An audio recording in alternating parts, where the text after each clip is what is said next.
Hi, everyone. Welcome back to the Therapy Minute. Thank you so much for joining me. Today, I would like to talk to you about effective communication skills. Do you ever find that there are times when there's something that's really bothering you and you want to express it to somebody, but you try to do it and they totally miss the point? They don't get it. They wind up getting defensive, upset. You're not being heard. Okay, so let's go over a few effective communication skills that can help you in different ways that, in the different relationships that you have in your life and different ways of connecting with people.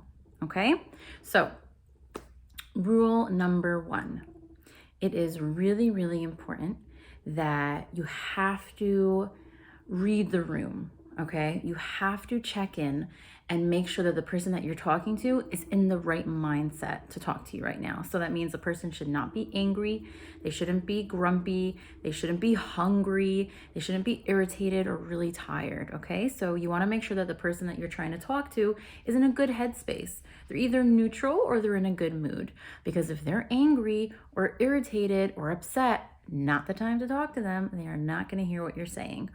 And the same goes for you too. You should not pick a time to talk to somebody when you are agitated, extremely angry, or in a really bad mood, because you're not going to get your points across off well. Okay.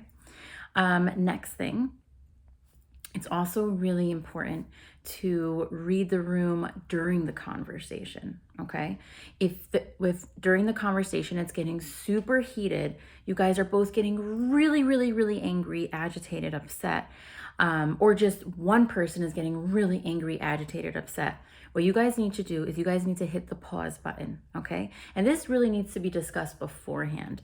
You need to tell the different people in your life that you're going to be trying to do this new way of communicating beforehand, because if you don't, they're not going to get what you're doing and they're going to think that you're just blowing them off and going away. But it's really important to hit that pause button and we say, you know what?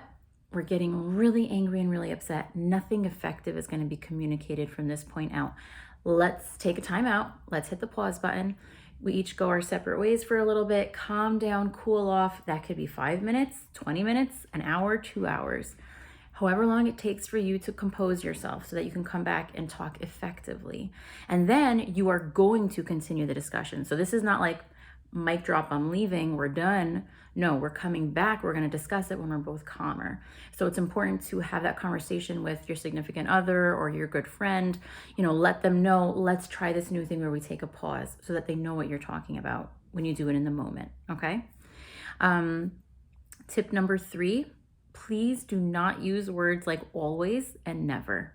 Okay, those words right away, when somebody hears them, it's attack mode, what goes on. We get into defensive mode when we hear that.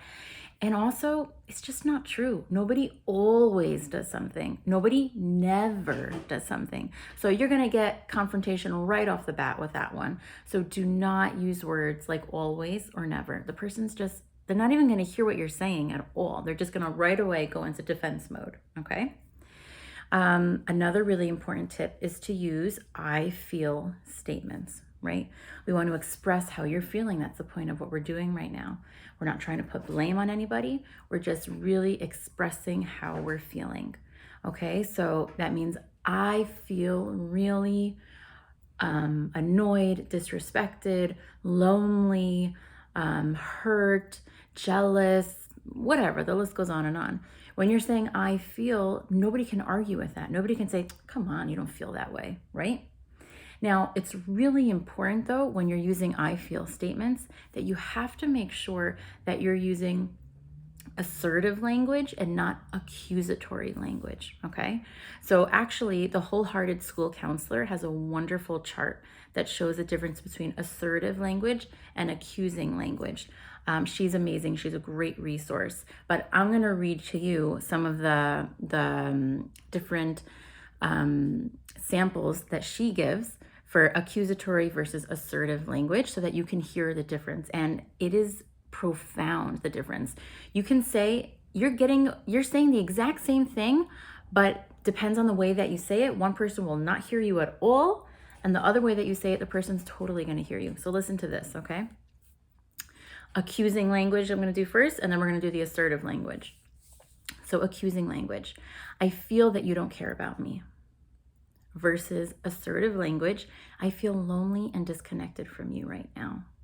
Massive difference, right? One way the person's feeling blamed, the other way the person's just hearing what you're feeling. Let's do another. I want you to stop making me feel so angry. Accusatory versus I feel really upset and hurt right now. Okay? Another, I want you to stop being so mean versus I would like to be treated with kindness. It's profound. It's amazing how you're saying the exact same thing, but in two different ways. One way, you're not going to be heard at all. The other way, the person's going to be able to understand what you're saying.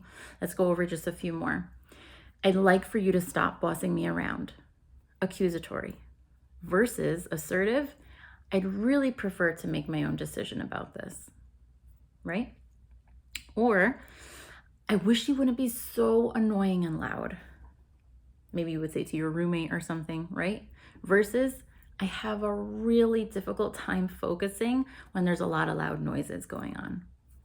Purely talking about yourself, what you are feeling, what you are experiencing, not putting blame on somebody else. And let's do one more. I want you to not be so mean versus I really want to be treated with kindness.